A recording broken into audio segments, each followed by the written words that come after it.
Ay, napakalawak naman ng lupain dito. Dito na ba tayo talaga titira? Oo anak, malawak na ang pagtatakbuhan mo. Wala ring mangangaway sa'yo ng mga bata dito. Kung sa dati nating tirahan lagi kang napapayak ng mga salbahing bata, hindi ba? Wala nga pong mga away sa akin, pero wala rin naman ako makakalaro dito. Anong wala? Pabilong kiniliti ni Bartolo ang anak na si Daniel.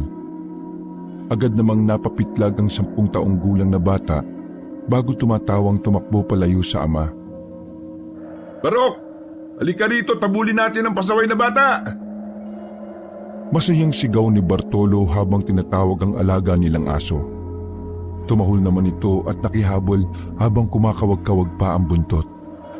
Lalong napuno ng halakhakan ang tahimik na lugar na yon.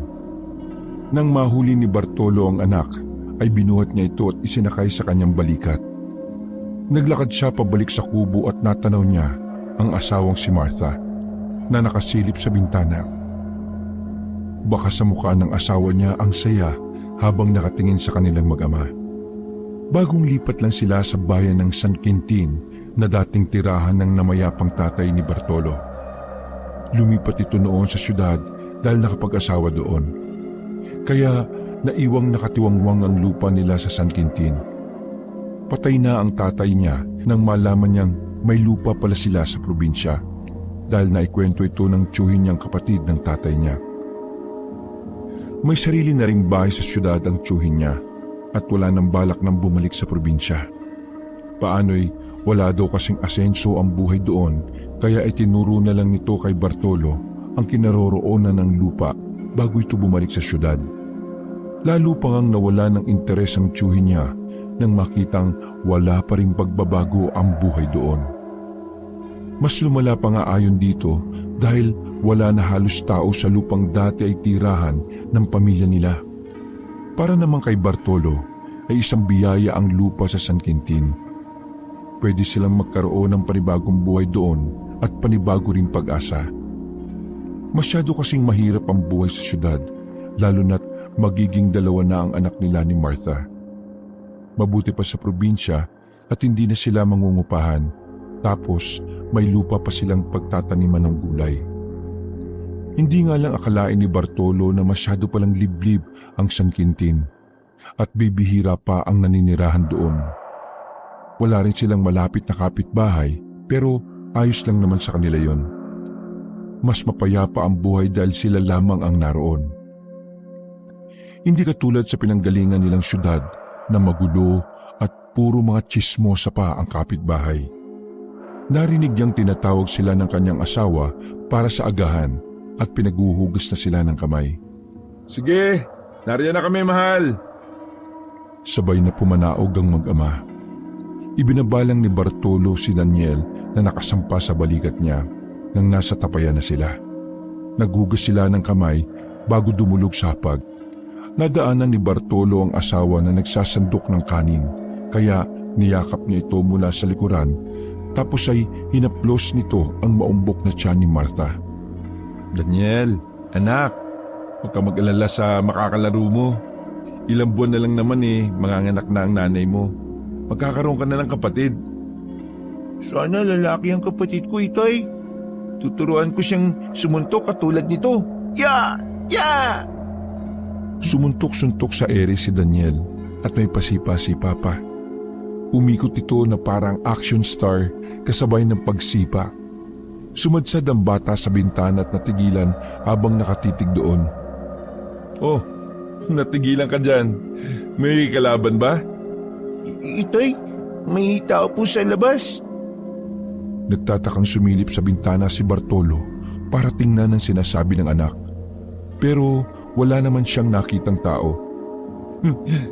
Gutom lang yan anak. Halika na, kumain na tayo. At kailangan ko pang pumunta sa bayan Ano pong gagawin niyo sa bayan? Pwede po ba akong sumama? Hindi ka pwedeng sumama anak. Walang kasamang nanay mo dito. Maglilibot-libot lang naman ako para magkaroon tayo ng kakilala dito. Maghahanap na rin ako ngayon ng hilot para hindi tayo mahirapan kapag malapit ang mga anak ang nanay mo. Paliwanag ni Bartolo bago sila muling dumulog sa hapag. Pagkakain ay gumayak na rin si Bartolo para pumunta sa bayan. May kalayuan yon sa kubo nila. Nasa pinakaliblib kasi na parte ng San Quintin ang kinatatayuan ng kubo nila. Kaya mahaba-habang lakaran pa bago siya makarating sa bayan. Nasa gitna sila ng malawak na lupain at mga mayayabong na punong kahoy ang nakapaligid sa kanila. Sa parting likuran naman ng kubo ay gubat na. Maswerte din sila dahil malapit lang sila sa ilog kaya meron silang makukuhaan ng tubig. Ito ang buhay na gusto ni Bartolo. Tahimik at payapa. Balak nga niya magtanim ng mga gulay at mag-alaga ng manok para maibenta niya sa bayan. Habang naglalakad ay nabubuo na sa isipan ni Bartolo ang pangarap niya para sa kanyang pamilya. Magsisipag siya at pagyayamanin ng lupang minana pa niya sa kanyang ama.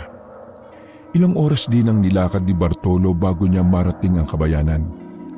Matao din doon dahil nataon na araw pala ng Tiangge. Tumingin-tingin lang siya ng mga pwede niyang bilhin, mga gamit sa kusina at ilang pirasong prutas para sa asawa at sa anak niya. Nagtanong-tanong na rin siya sa mga tinderang naroon kung may alam ba ang mga ito na hilot. Isang tindero ng prutas ang nakapagsabing isang matandang kumadrona ang nagpapaanak doon at siya ay si Aling Dolor. Pinasamahan siya ng tindero kay Balong na tingin niya ay mas matanda lang ng ilang taon sa kanya.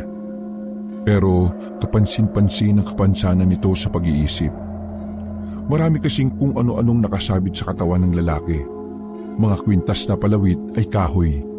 Meron pa itong kung anong tuyong mga dahon na nakalagay sa ulo. Medyo marungis din ang lalaki tapos ay sumasayaw-sayaw pa ito nang lapitan siya. Sabi naman ng tindero, maasahan naman daw sa direksyon si Balong kahit na sintu-sintu ito. Matapos magpasalamat sa tindero ay hinila naman siya ni Balong.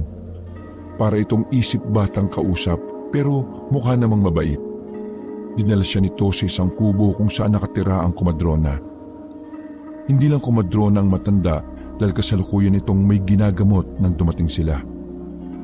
Saglit siyang naghintay sa labas ng kubo hanggang sa matapos na ang ginagamot na matanda. Paglabas ng pasyente nito ay doon naman pumasok si Bartolo. Bumungad sa kanya ang matandang babae na tansya niya ay nasa 60 na ang edad base sa dami ng puting buhok nito. Abay, ngayon lang kita nakita rito. Dayo ka ba sa bayan namin?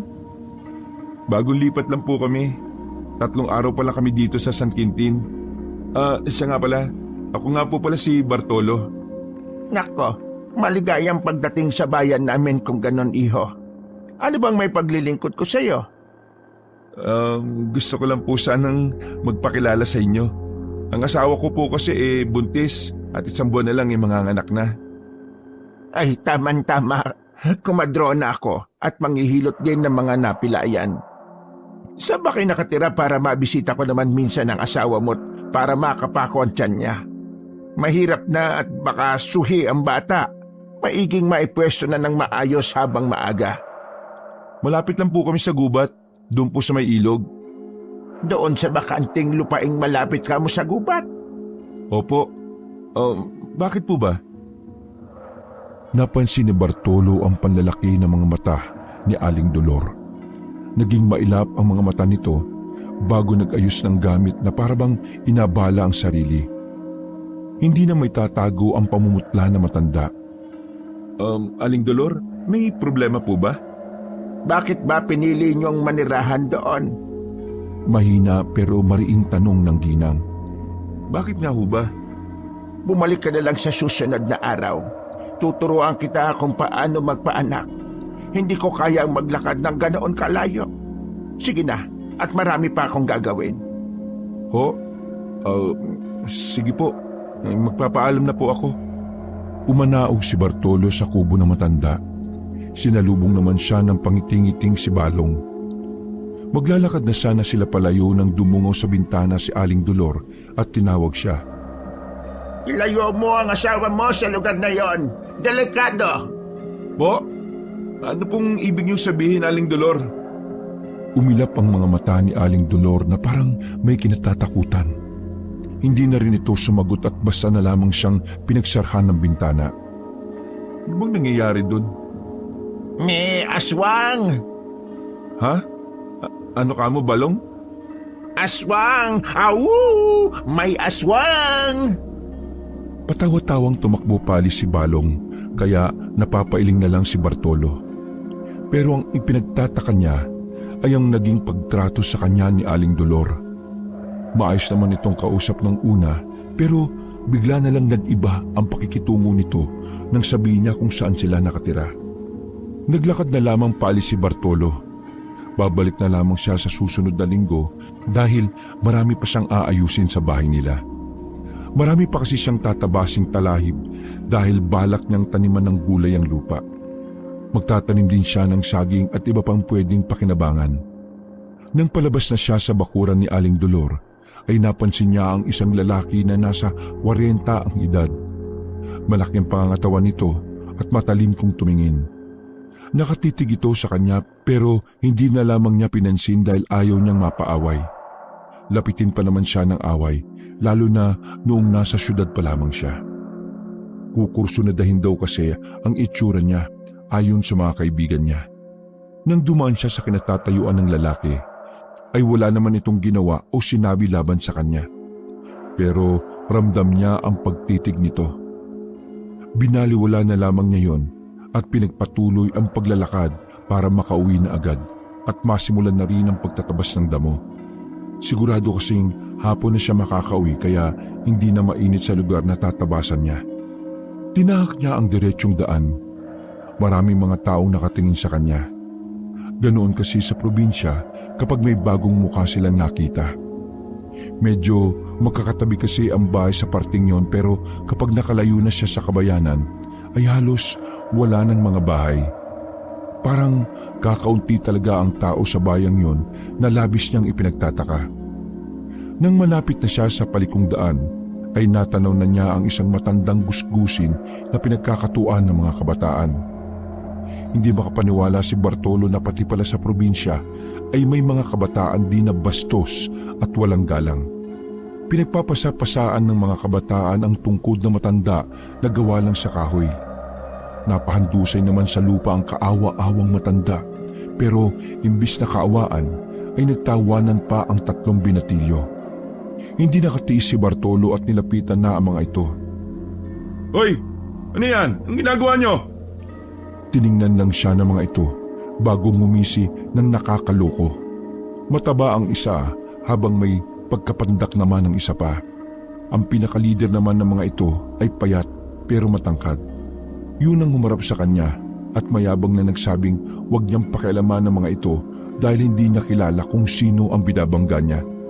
Aba, mga bastos na bata to ha. Hindi ba kayo tinuruan ng mga magulang nyo kung paano gumalang? Nagtinginan ng mga binatilyo bago sabay-sabay na nagtawanan. Ang sabi pa ng mga ito ay naghahanap siya ng sakit ng katawan at balak pa talaga siyang upakan. Napangisi si Bartolo sa sinabi ng binatilyo. Pinalagutok niya ang mga kamay dahil hindi niya talaga palalampasin ang kabastusan ng 3 binatilyo. Balak pa siyang upakan ng mga ito. Lumaki siya sa squatter at sanay na sa basag ulo kaya hindi uubra ang mga bata sa kanya. Unang sumunod na matabang binatilyo. Balak nitong itulak siya pero agad niyang naiwasan. Ang nangyari ay sumubsob sa lupa ang binatilyo. Nagalit naman ng 2 kasama nito kaya sumugod ang isa na may hawak na tungkod na matanda. Balak nitong ihampas sa kanya ang tungkod pero nasalo niya ang kamay nito. Bago pinilipit kaya nabitiwan nito ang hawak na tungkod habang nagsisisigaw sa sakit. Hoy, kayo! Mag-sorry kayo sa matanda ha! Mariing wika ni Bartolo habang hawak sa kamay ang matangkad na binatilyo. Napadaing ito sa sakit at tumingi ng tulong sa 2 kasama nito. Sabay namang sumugod ang 2 binatilyo kay Bartolo pero nagawa niyang itulak ang mga ito. Hindi naman niya nilalakasan ang atake dahil gusto lang niyang turuan ng leksyon ang 3 kabataan. Ang babata pa lang ninyo, asal bato na kayo? Hindi ba kayo tinuruan ng magandang asal? Are, pati ba naman bata papatulan mo? Nagkakatuwaan lang naman sila eh. Nilingon ni Bartolo ang nagsalita. Nakita niya ang lalaking may malaking katawan. Nagtaka pa siya kung paano ito nakarating agad doon dahil dinaanan lang niya ito sa harap ng bahay ni Aling Dolor kanina. Sigurado siyang yun ang lalaking masama ang tingin sa kanya kanina. Pare, kung kanina ka pa nakusunod sa akin, baka nakita mo rin ang ginawa ng mga ito dyan sa matanda. Nangatwiran ng binatilyo at sinabing nagbibiruan lang sila ng mga kasama. Oh, narinig mo naman ang sinabi ng bata, pare. Nagbibiruan lang naman sila eh. Kaya pala sutil ang mga ito eh, dahil kinukonsinti mo. Aba, mayabang ka magsalita. Baka hindi mo alam kung sino ang binabangga mo. Pare, hindi ako naghahanap ng away. Pero sana naman, turuan mo ng tama yung anak mo. Tama na, iho. Tama na. Hindi naman ako nasaktan. Wika na matanda bago siya marahang hinila palayo. Matalim pa rin ang pagkakatitig sa kanya ng ama ng isang binatilyo, pero hindi niya ito uurungan kapag kinanti siya nito. Gardo, huminahon ka! Hoy tanda, pagsabihan mo yung lalaking yan ha. Tayo na mga bata. Akmang susugod si Bartolo para suntukin ng lalaki pero pinigilan siya sa braso ng matanda. Wag na, iho. Huminahon ka na. Walang nagawa si Bartolo kundi ang hayaan na lamang makalayo ang mga binatilyo, kasama ang lalaking tinatawag na matanda na si Gardo. Pinulot na lamang niya ang tungkod na matanda at iniabot niya rito. Salamat sa tulong mo. Ang tungkod na ito ay gabay ko kapag biglang nanghihina ang tuhod ko. Ay, mga salbahing bata. Salamat din tatang at inawat niyo ako. Ang pangit naman kung kabago-bago ko dito eh, magkakaroon kagad ako ng kaaway. Ay, siya nga po pala. Ako nga po pala si Bartolo. Tawagin mo naman akong Tata Andoy. Saan ka magaling, iho, at bakit sa dinami-rami ng lugar sa bayang ito ka pa napadpad? Mukhang dayo ka. Taga Manila nga po ako. May lupa po kasi dito yung angka namin kaya dito kami pumunta. Nako, iho, marami na talagang nag-alisan sa lugar na ito. Hindi ba nasabi sa iyo ng mga kamag-anak mo kung anong meron sa lugar na ito? Bakit po? Ano ba yung meron sa bayang ito? Basta, mag-iingat ka, iho. Hindi mo kilalang ang kanila, Gardo. Aswang ang lahi nila. Tataanday naman. Tatakutin pa ako. Matagal na po akong takot eh. Hindi ako nagbibiro, Bartolo. Hindi mo alam kung anong klase ng lugar ang pinasukan mo. Mabuti pa bumalik na lang kayo sa syudad. Nako Tata Andoy, mukhang nagugutom na yata kayo at kung ano-ano na yung sinasabi ninyo. Sa inyo na itong ilang prutas na nabili ko. Oh, eto, kainin nyo. Iniabot ni Bartolo ang isang piling ng saging sa matanda bago nagpaalam na uuwi na. Kayo talagang taga-syudad.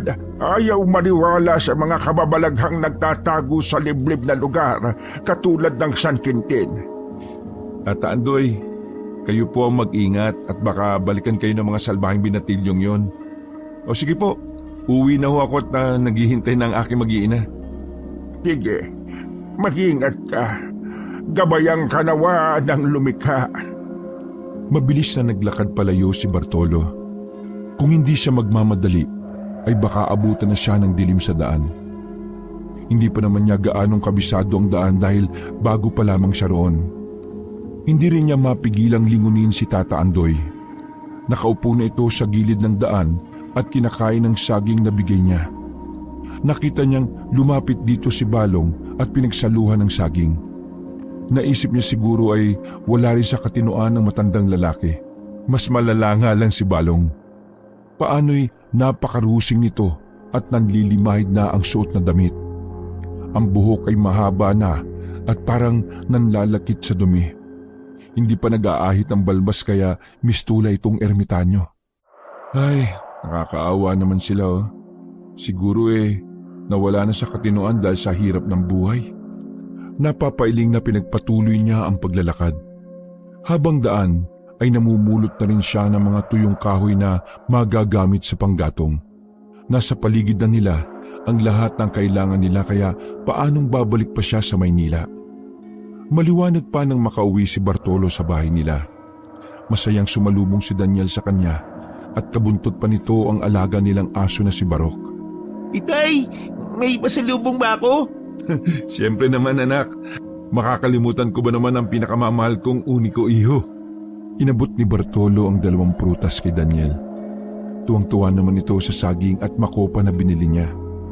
Nasaan ang nanay mo? Sumalok po ng tubig sa ilog. Ano? Naku, baka madulas siya ron. Nagmamadaling pumunta sa ilog si Bartolo para hanapin ang asawang si Martha. Nang makita niya ito, ay nakatayo lang ito at nakatanaw sa may talahiban. Para bang tulala habang titig na titig sa mga talahib. Mahal, ano bang tinitingnan mo riyan? Bartolo, ikaw pala? Oh, bakit nakatulala ka? Itinuro ni Martha ang gawing talahiban at sinabing may nakita itong malaking aso doon kanina. Nagtataka pa daw ang asawa niya kung bakit may dambuhalang aso doon. Parang hindi raw pangkaraniwang aso dahil triple ang laki nito kumpara sa aso nilang si Barok. Baka naman baboy ra mo yung nakita mo, mahal. Tsaka huwag kang pumunta dito sa ilog baka mamaya madulas ka eh. Inalalayan ni Bartolo ang asawa paahon sa ilog. Malalaki pa ang tipak ng bato sa bandang yon kaya talagang delikado sa buntis ang magpunta roon. Si Bartolo na rin ang nagbuhat ng bangang kinalalagyan ng tubig. Bago sila tuluyang makalayo ay muling lumingon si Martha sa talahiban. Hindi talaga maaring magkamali si Martha. Talagang dambuhala ang itim na asong nakita niya. Kinagabihan ay maagang natulog ang mag-anak dahil balak ni Bartolo na mamingwit ng isda sa ilog kinabukasan. Kapag nakarami siya ay pwede niyang ibentang isda sa bayan. Sa kalagitnaan ng gabi ay nagising si Martha. Namimigat ang pantog niya kaya marahan siyang bumangon. Hindi na niya ginising si Bartolo na himbing sa pagkakatulog. Lumabas ang babae para umihi. Hindi na siya gaanong lumayo sa kubo nila dahil hindi pa nakakagawa ng palikuran si Bartolo ay doon na lamang siya sa malapit na kakahuyan pumwesto. Katatapos lang niyang umihi nang makarinig ng malakas na pagaspas. Tumingala siya at agad ng laki ang mga mata niya nang makita ang dambuhalang ibon na lumilipad mula sa malayo. Papalapit ito sa kanya kaya sa takot ay napatili ng malakas si Martha. Agad namang nagising si Bartolo at tarantang bumangon.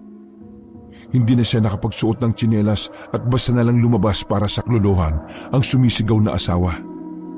Nang makita ni Bartolo si Martha, ay nakasiksik na ito sa malaking puno habang umiiyak. Mahal, ano? Bakit nandiyan ka?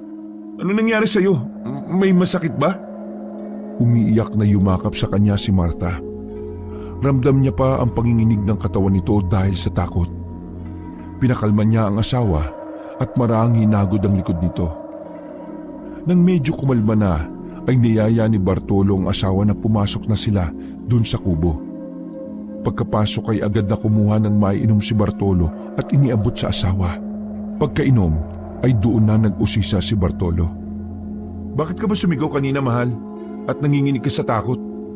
Nauutal na nagkwento si Martha dahil hindi pa rin mawala ang takot nito sa nakita. Akala niya ay dambuhalang ibon ang lumipad palapit pero nang malapit na sa kanya ay isa palang kalahating tao. Totoo palang manananggal, mahal. Hindi sila katang-isip lang. Ano po? Manananggal po? Oh, Daniel, bakit lumabas ka ng kwarto? Matulog ka pa, anak. Pero sabi ni nanay, may manananggal daw. Natatakot ako, itay. Walang manananggal, anak.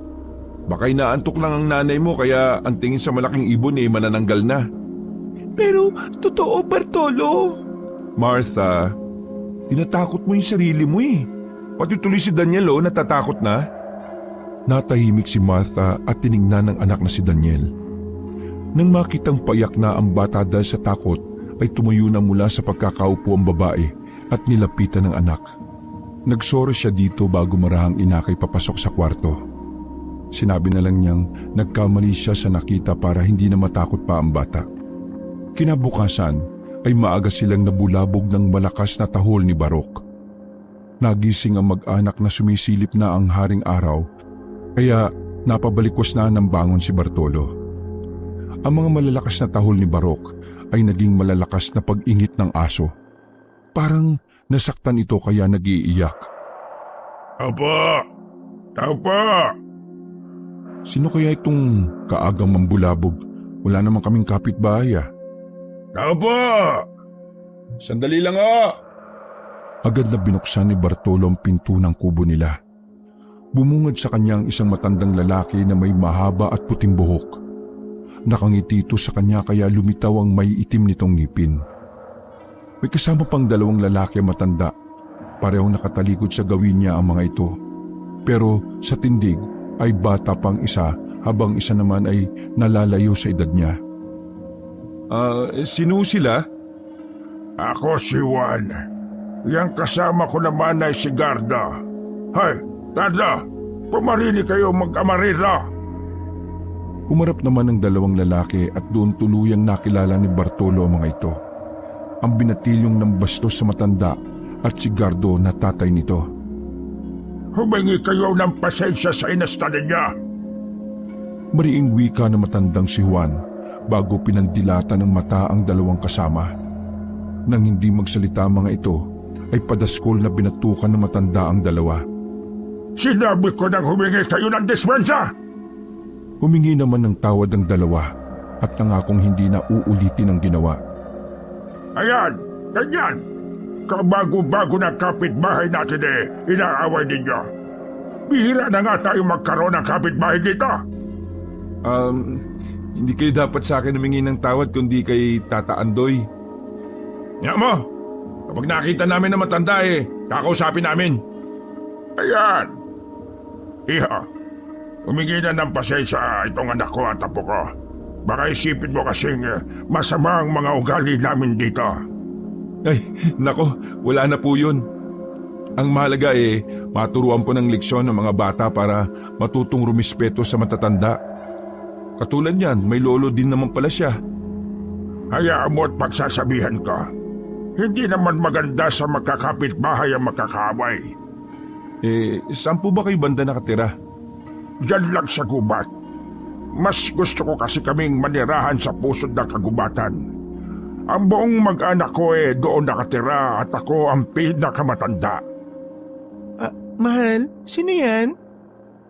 Tanong ni Martha mula sa loob ng kwarto. Sumilip naman si Juan at tila nagniningning ang mga mata nang makita ang asawa niya. Buntis nga talaga ang asawa mo. Ilang buwan na yan?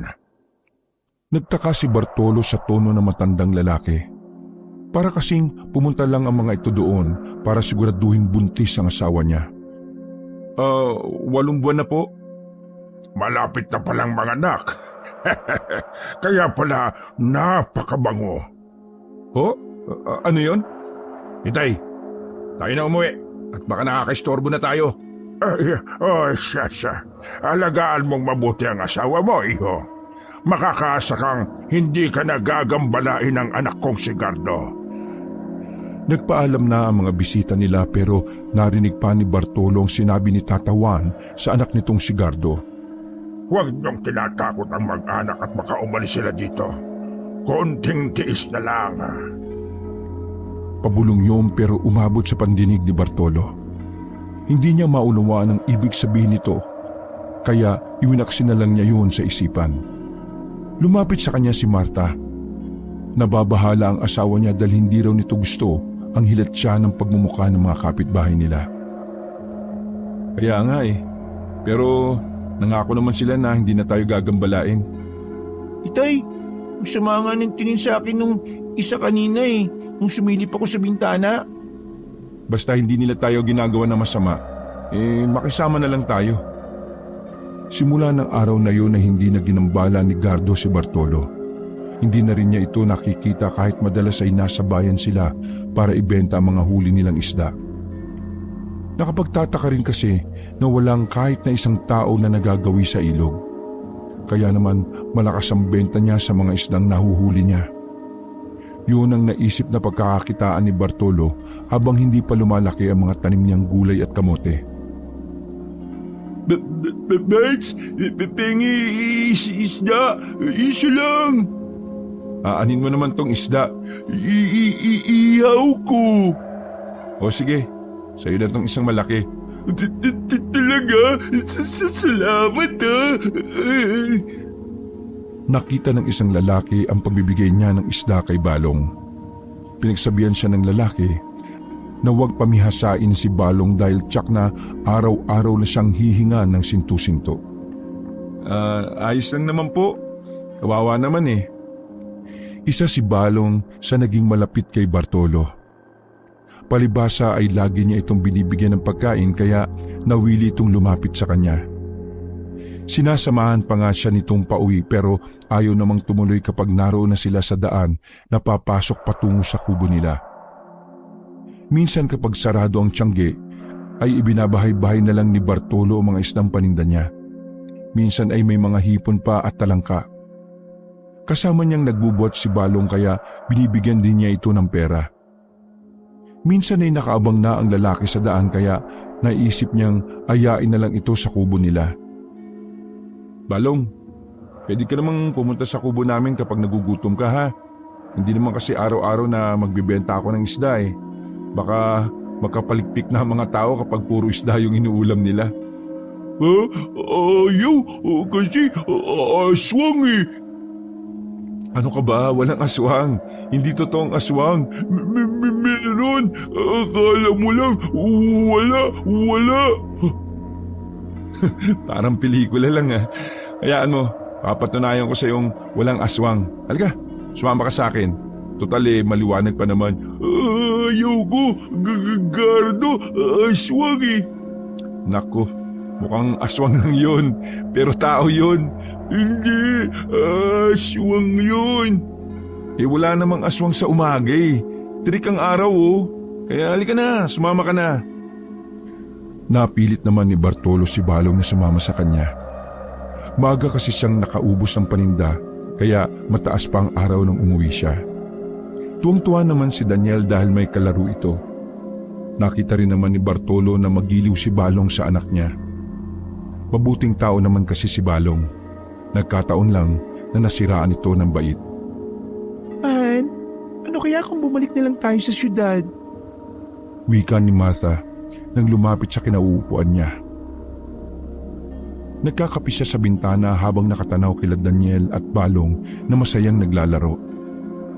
Bakit mo naman nasabi yan, mahal? Ayaw mo na ba dito?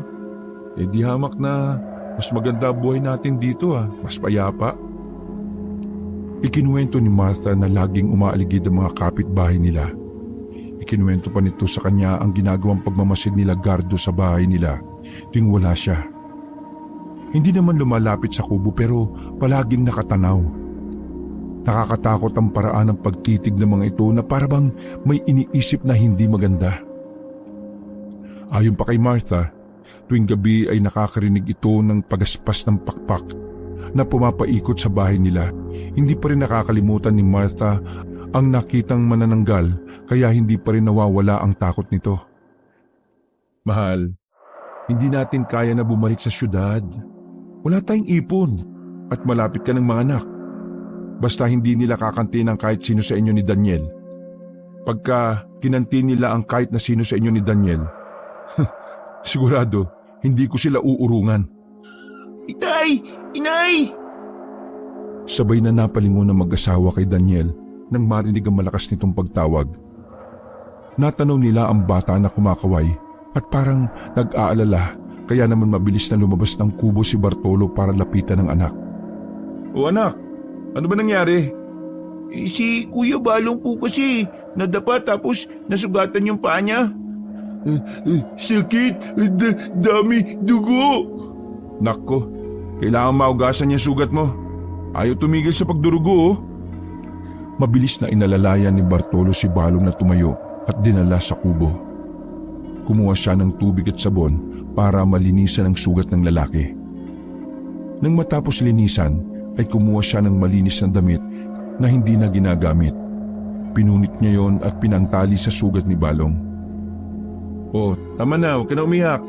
Tatalian lang natin yung sugat mo para hindi madumihan at para matigil na yung pagdurugo. Sakit eh. Sakit ni sugat eh. O dito ka na matulog ha, para hindi kumirot yung sugat mo. Yay! Dito man tutulog si Kuya Balong. Kuya, laro tayo ng anino mamayang gabi ha. Anino? Opo, gagawa tayo ng mga kuryenteng hayop gamit ang kamay natin tsaka yung anino natin. Basta tuturuan kita. Napangiti si Bartolo habang nakatingin sa anak na kausap si Balong. Magkasundo ang dalawa at hindi niya akalain na magiliw pala sa bata ang lalaking sintu-sinto. Naglatag na lang sila ng maliit na karton sa sala para maging higaan ni Balong. Nakitabi pa rito ang anak niyang si Daniel dahil sabik talaga ito sa kalaro. Pagsapit ng hating gabi ay nagising sila na nagsisisigaw si Balong. Umiiyak ito habang nakasiksik sa sulok ng kubo. Pati si Barok ay tahol ng tahol sa labas ng bahay at mukhang nabulabog rin sa lakas ng palahaw ni Balong. Aswang! Layas, aswang!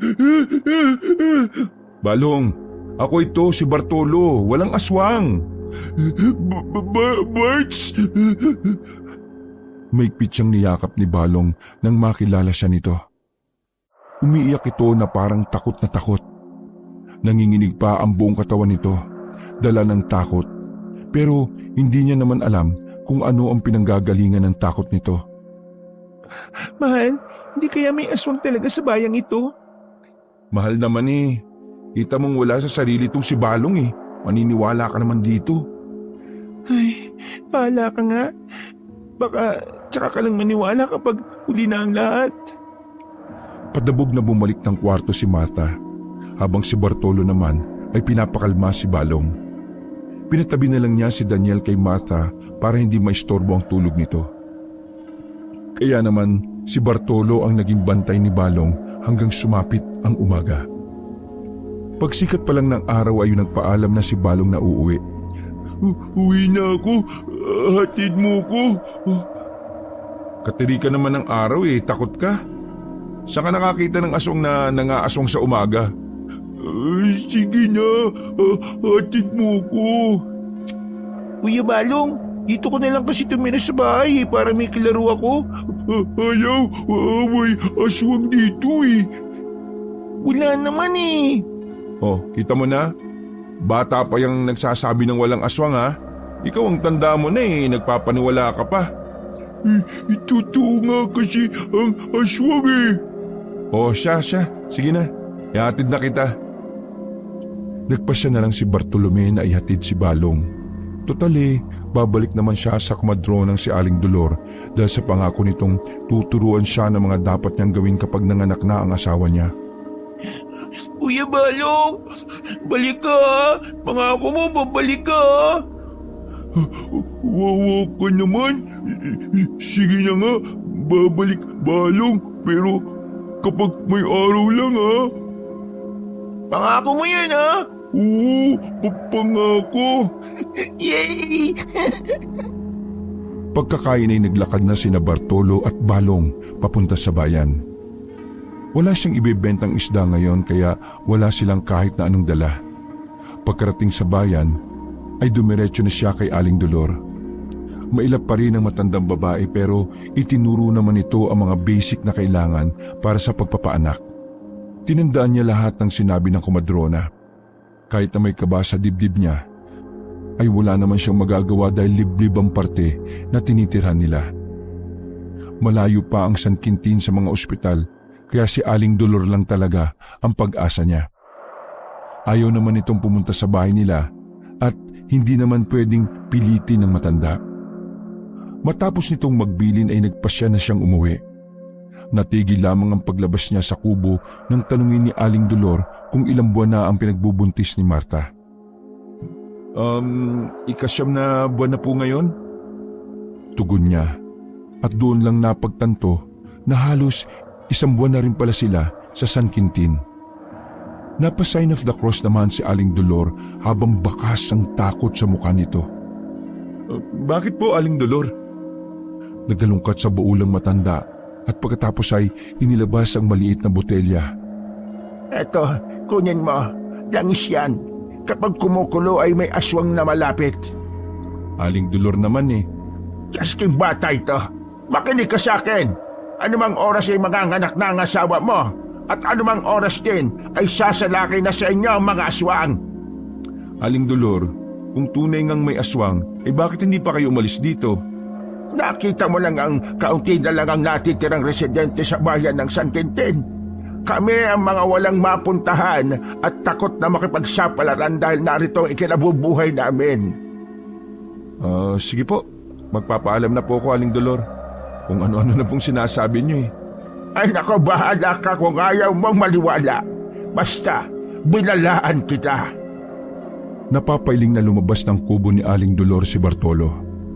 Ayaw pa rin niyang maniwala sa sinasabi nito.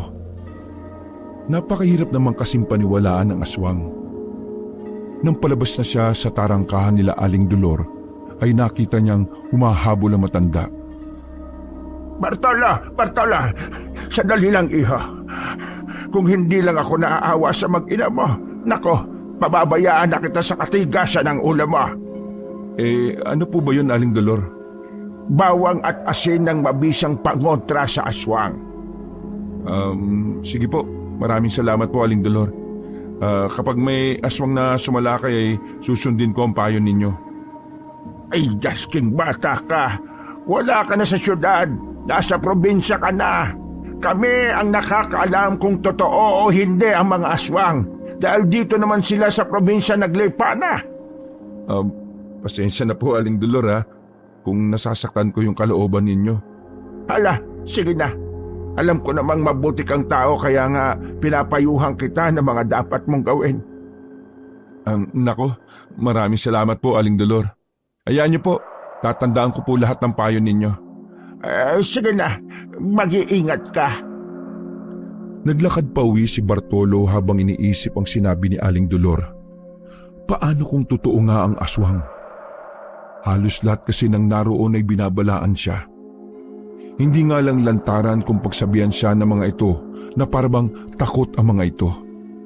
Wala pa naman siyang pera para makapagsimula muli sa lungsod. Paano niya iaalis ang pamilya niya doon? Pagkawi ay agad niyang sinuri ang kubo nila. Tiningnan niya ang parteng marupok para maiayos. Pinatibay niya ang haligi pati na rin ang pinto. Hindi pa rin siya naniniwala na aswang pero mabuti na yung nakahanda. Gustuin man niyang umalis na lang ngunit saan naman sila tutuloy? Hindi naman pwedeng tumira sila sa lansangan kung saan mas magiging lantad sila sa mga mata ng aswang. Tinanong ni Marta kung bakit niya pinagtitibay ang pundasyon ng kubo nila. Sinabi na lang niyang para proteksyon sa malakas na ulan. Ayaw niyang bigyan ng isipin pa ang asawa. Unti-unting minulat ni Bartolo ang kanyang mga mata. Hindi pamilyar na silid ang bumungad sa kanya, kaya naman sinubukan niyang bumangon. Mahal, nariyan ka ba? Daniel, anak? Pagtawag ni Bartolo sa kanyang mag-ina, iniisip niyang bangungot lang ang lahat at buhay pa ang kanyang mag-ina. Nakaramdam siya ng kirot sa kanang mata niya, kaya marahan niya itong kinapa. May nakabalot na tela doon. Kumirot din ang kaliwang braso niya kaya kinapa niya ito. Hindi niya nakapa ang kalahati ng braso niya kaya naman tiningnan niya ito. Utol nga ang kalahati ng braso niya kaya nagsimula siyang mabahala. Martha! Daniel! Nasa ba kayo? Tata Andoy! Gising na Barts! Siya buhay! Barts, buhay! Salamat sa Diyos at buhay ka, Bartolo. Nasa na mag-ina ko? Si Marta, si Daniel. Ikinalulungkot ko ang nangyari, Bartolo. Ako galing, ako hugas-sugat, tapos ako tali para tigil dugo. Galing! Magaling ang ginawa mo, Balong. Wika ni Mang Andoy sa sintu-sintu na tuwang-tuwa dahil nakaligtas si Bartolo sa tiyak ding kamatayan. Mabuti na lang dahil nakapangako pala si Balong na babalik siya sa bahay ninyo. Nakita kanya halos patay na pero nang makita niyang humihinga ka pa, ay hinugasan niya ang sugat mo at tinalian ng tela para maampat. kahit papaano ang pagdurugo nito.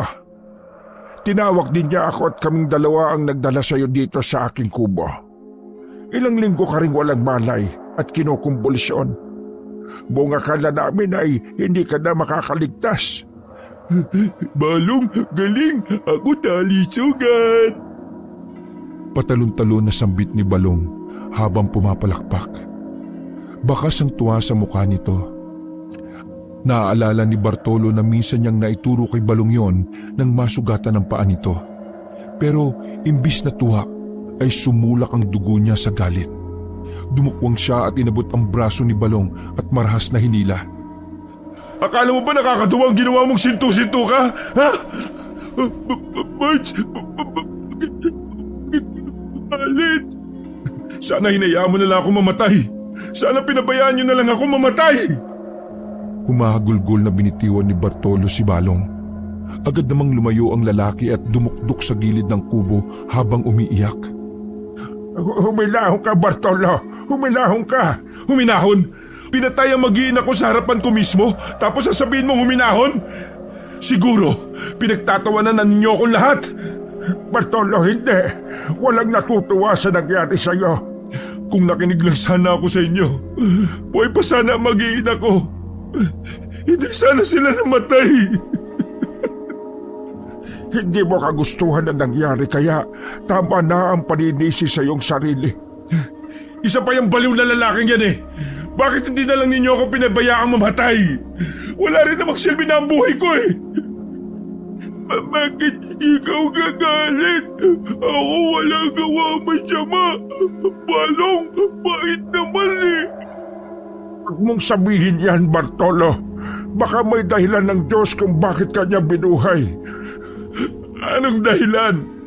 Para magdusa ako habang buhay? Wala nang kwenta ang buhay ko, Tata Andoy. Walang isang mata, walang isang braso. Wala na rin ako pamilya. Saan ba para mabuhay ako?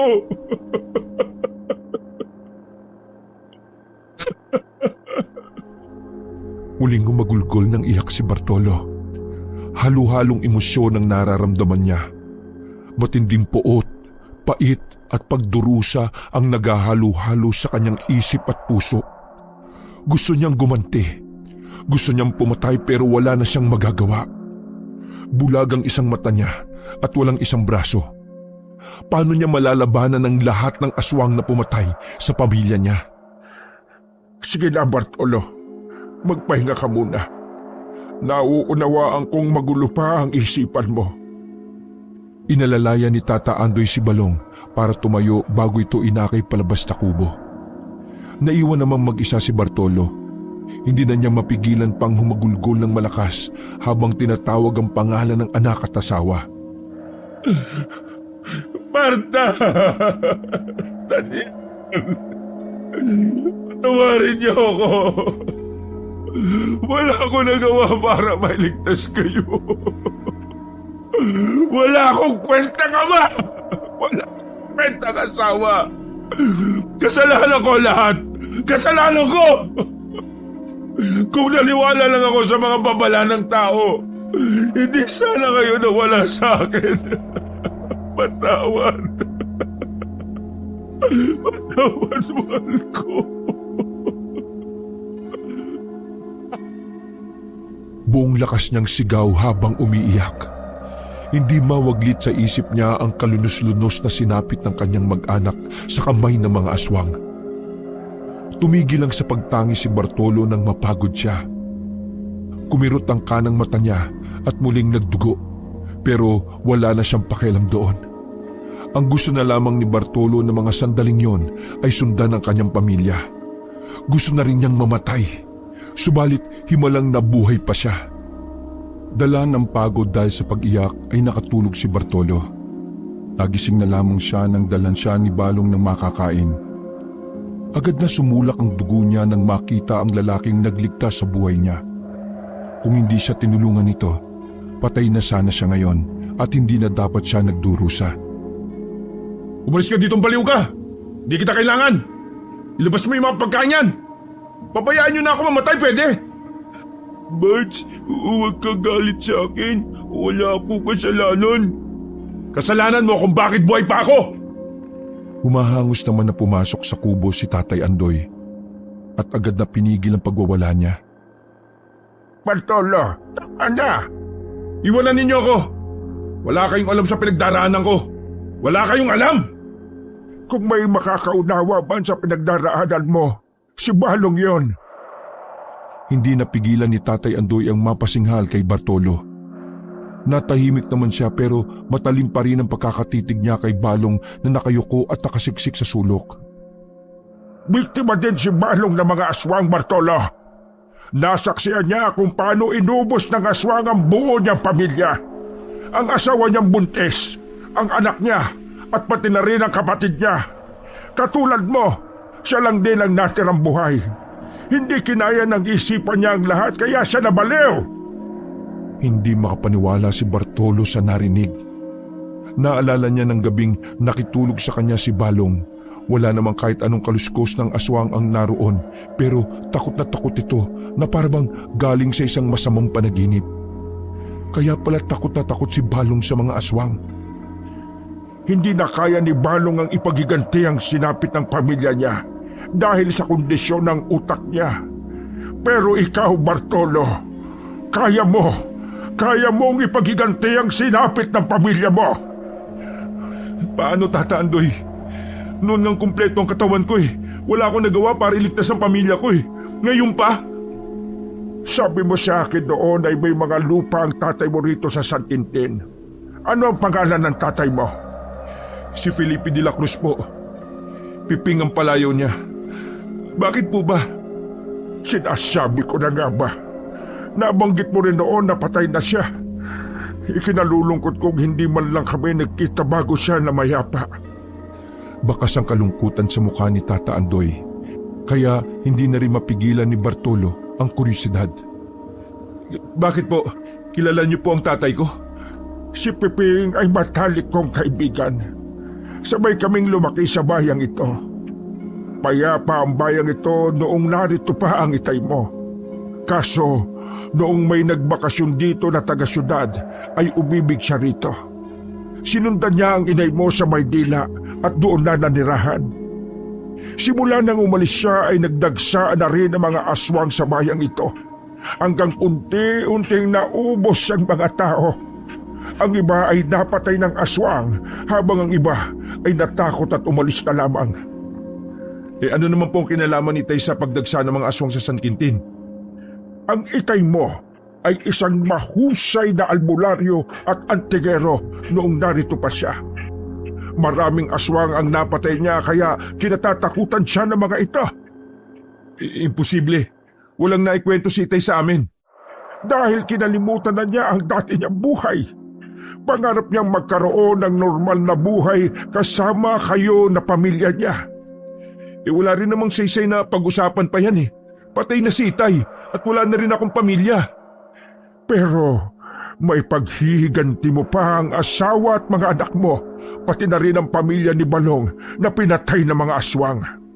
Magagawa mo ring ibalik ang kapayapaan sa bayang ito. Tata Andoy, hindi ako ang aking ama. Hindi ko kayang lumaban sa mga aswang, lalo na ngayong kulang na ang parte ng katawan ko. Inilabas ni Tata Andoy mula sa bulsa ng pantalon ng isang pulang tela. Mula doon ay may inilabas siyang medalyon. Ito ang agimat ng iyong ama na iniwan niya sa akin. Ipinaubayan niya para maprotektahan ko ang bayang ito. Kaso, naging mahina ako. Isa pa, kumikilala ng amo ang agimat na ito. Tanging si Piping lang ang kinikilala nito pero nang magtagpo tayo noong ipinagtanggol mo ako sa mga binatilyo, ay naramdaman ko ang pagkabuhay ng agimat. Siguro'y dahil nasa dugo mo ang dugo ng iyong ama, ang dugo ng isang antingero. Ipinaliwanag ni Mang Andoy kung paano pagaganahin ng agimat. May binigay ding itong libreta sa kanya na kinapapalooban ng malalakas na orasyon na ginagamit noon ng kanyang itay bilang pamuksa sa mga aswang. May libro din ito tungkol sa lihim na karunungan at sinabing pag-aaralan niya ito. Dahil desperado si Bartolo na makaganti, ay sinunod na lamang niya ang bawat sabihin ni Tata Andoy. Nagpagaling siya at ilang buwan din bago tuluyang gumaling ang kanyang mga sugat, pero ang sugat sa puso niya ay hindi kailanman maghihilom. Gaganti siya at papatay niya ang lahat ng mga aswang. Kaya naman pinag-aralan niya ang lahat ng orasyon, pati ang tungkol sa agimat. Nagpalakas siya ng poder o yung tinatawag na proteksyong espiritual gamit ang mga orasyon na natutunan niya. Pinalakas niya ang pisikal na katawan pati ang espiritual bilang paghahanda sa pagharap niya sa mga kalaban. Hindi niya ramdam na iisa ang kanyang mata dahil sa napakatalas niyang pakiramdam. Hindi rin niya napansin na iisa ang braso niya dahil sa napakaliksi niyang pagkilos. Lahat yun ay dahil sa bagong abilidad na natutunan niya. Nang tingin niya ay handa na siya para makitigma, ay nagpaalam na siya kay Tatay Andoy at kay Balong. Una niyang nilapitan si Balong na umiiwas at takot na sa kanya. Balong, pasensya ka na ha. Gusto ko sanang humingi ng tawad sa iyo eh. Kuya, hindi ka na galit? Hindi na. Wala ka namang kasalanan eh. Ako ang nagkamali kaya patawarin mo ko. Ba't di na tayo? Balong, hindi na aaway? Oo naman oh. Pangako, ipagiganti ko ang mga pamilya natin. Salamat din sa pagligtas mo sa buhay ko ha. Niyakap niya si Balong at yumakap din ito ng maigpit sa kanya. Tuwang-tuwa pa ito dahil hindi na daw siya nagagalit. Sunod siyang nagpaalam kay Tatay Andoy. Nilapitan niya ito habang gumagawa ng mga halamang gamot. Isa ring albularyo si Tatay Andoy, pero hanggang sa panggagamot lamang ito. Hindi nito kayang makipaglaban sa mga aswang. Mag-iingat ka, Bartolo. Ikaw na lamang ang pag-asa ng bayang ito. Gagawin ko lahat na makakaya ko, Tatay Andoy. Pangako niya bago nagsimulang humakbang paalis. Babalik siya sa kubo niya para bisitahin ang libingan ng asawa at anak niya. Ayon kasi kay Tatay Andoy, ay inilibing nito sa tabi ng kanyang kubo ang natitirang katawan ng asawa at anak niya. Napadaan siya sa bayan kung saan ay nakatingin ang mga tao sa kanya. Awa ang nakikita niya sa mata ng mga ito. Napadaan siya sa kubo ni Aling Dolor. Awat kalungkutan ang nababasa niya sa mukha nito bago lumapit sa kanya. Saan ka pupunta, Bartolo? Maniningil po ng pautang, Aling Dolor. Diyos ko, Bartolo. Huwag mong ipahamak ang sarili mo at umalis ka na sa bayang ito bago ka pa nila balikan at tuluyang patayin. Handa na po ako sa kamatayan, Aling Dolor. Hindi na niya hinintay pa ang sasabihin ng matanda. Nagpatuloy siya sa paglalakad pauwi sa kanilang kubo. Nang makarating siya doon, ay nakita niyang nawasak na ang dati nilang masayang tahanan. Sinira ito ng mga aswang kaya lalong nag-alab ang galit sa puso niya. Muli siyang tumangis nang makita ang puntod ng kanyang mag-ina. May iniwang palatandaang krus na gawa sa kahoy si Tata Andoy kaya madali niyang hanapin ito. Dumukdok siya sa lupa habang tumatangis. Dinakot niya ang lupa gamit sa natitirang kamay habang nag-aapoy ng galit ang kanyang mga mata. Pangako, Marta, Daniel, ipaghiganti ko kayo. Wala ng pamilya pa ang mawawasak dahil sa mga aswang. Papatayin ko silang lahat. Wala akong ititirang buhay. Ilang oras din ang itinagal ni Bartolo sa puntod ng kanyang pamilya. Hanggang sumapit ang hapon. Tumayo si Bartolo at naglakad patungo sa masukal na parte. Papunta siya sa kagubatan kung saan namumugad ang mga aswang. Pagdating niya doon ay nagkakasiyahan pa ang mga aswang. Nagsasayawan at nagkakantahan na parang nagsasaya dahil sa pagkamatay ng kanyang pamilya. Ito na ang huling kasiyahan ninyo. Umanda kayong lahat. Mariing bulong niya sa sarili. Tumigil ang mga aswang at napasinghot. Naamoy na ng mga ito ang presensya niya. Kaya inihanda na niya ang kanyang sarili. Inilabas niya ang tabak na inurasyonan niya. Walang sasantuhin ng tabak na yon kahit pa ang pinuno ng mga ito na si Tandang Juan. May nakapasok na tao sa teritoryo natin! Ha! Hanapin at gawing hapunan! Hindi na kailangan dahil nandito na ako! Napahinto ang mga aswang at tumingin sa direksyong kinatatayuan niya. May benda ang kanan niyang mata habang wala ang kaliwang braso. Bumunghalit ng tawa ang mga aswang at tiningnan siya ng may pangungutya. Ha! Buhay ka pa pala! Hindi ka na nga namin kinain pero inihain mo pa talaga ang sarili mo sa amin! Naiibang na siya, Itay. Tuluyan ang nabaliw tulad ng kaibigan niya si Balong.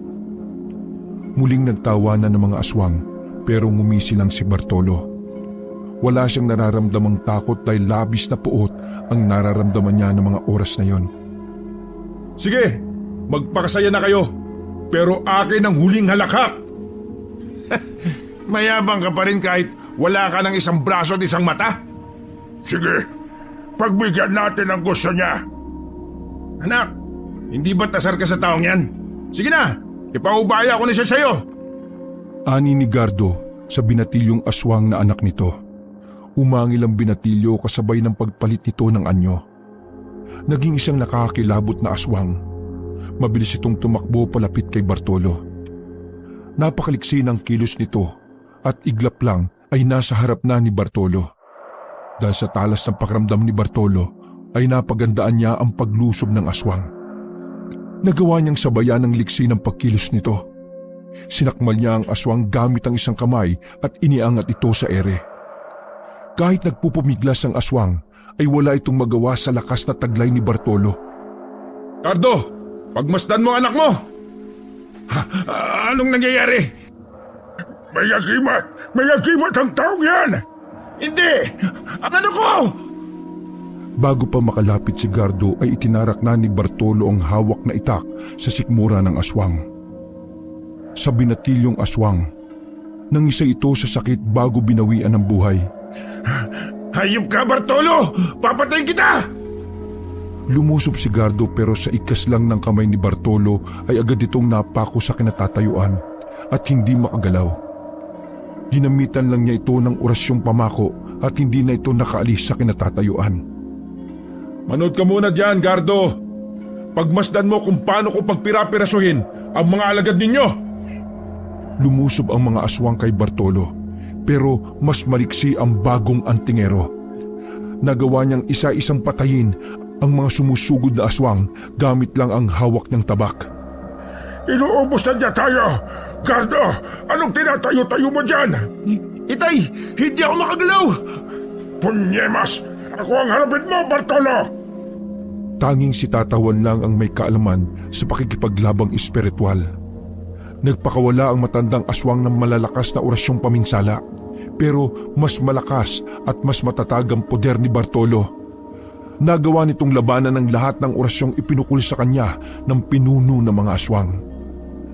Ang ibang aswang ay nagsimula ng umatras dahil sa takot.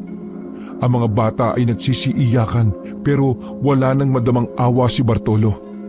Nilapitan niya si Gardo na hindi pa rin nakakagalaw. Anong gagawin mo sa anak ko? Pagmasdan mo ang anak mo, Tandang Juan!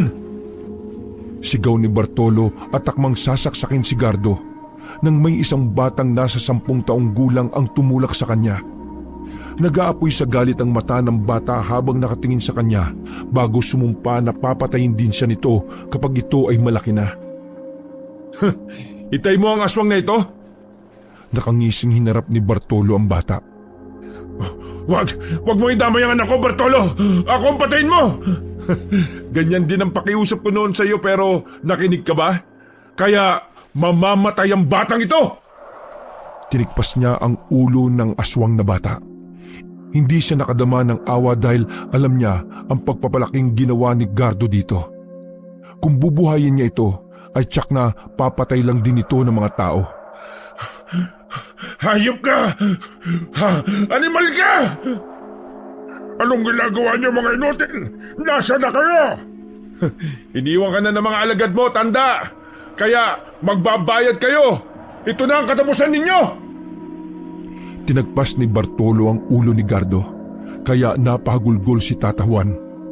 Lumod ito sa paanan ni Bartolo habang umiiyak. Wag mo akong patayin. Lalayo ko sa bayang ito, pangako. Hindi ko na ulitin ang ginawa niyong pagkakamali sa akin. Nagkamali kayong binuhay pa ninyo ako eh. Pero ako, wala akong ititirang buhay sa inyo. Itinaas niya ang hawak na tabak at tinagpas ang ulo ni Tata Juan. Tumalsik yun at tumilapon sa harap ng mga aswang na nagtatago sa dilim. Nagsisiiyakan ng mga ito dahil sa pagkamatay ng kanilang pinuno.